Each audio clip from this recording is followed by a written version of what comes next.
Hey everybody, and welcome back to Code Review Guru. My name is Light, and I'm finally back at it.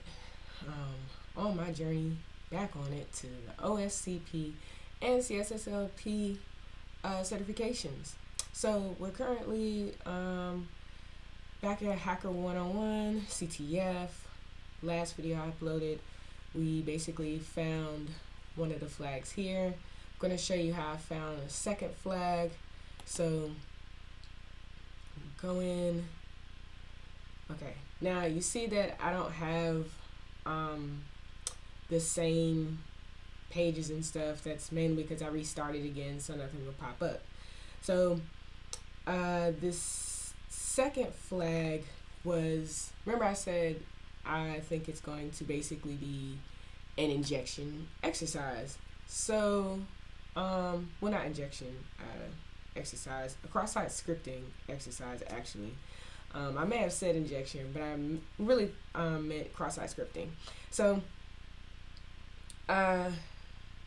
because I thought it was mainly cross-site scripting, I went ahead and tried cross-site scripting.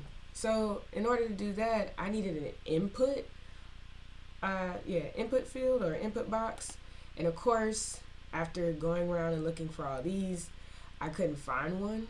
So, well, I could find one. The only one that I could find was either in the creation of a page or editing the page. So I went ahead and just did creation of page, and I just did the very basic cross-site scripting, which is basically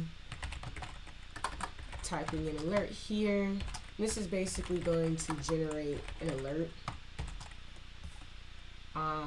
Once the page renders or I create the page, I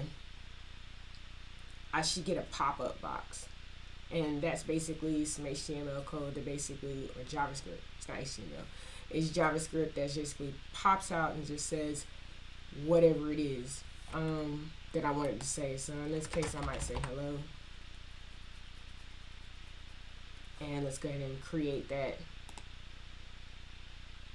Alright, so at first it looks like, oh, okay, it didn't do anything, but let's go back home.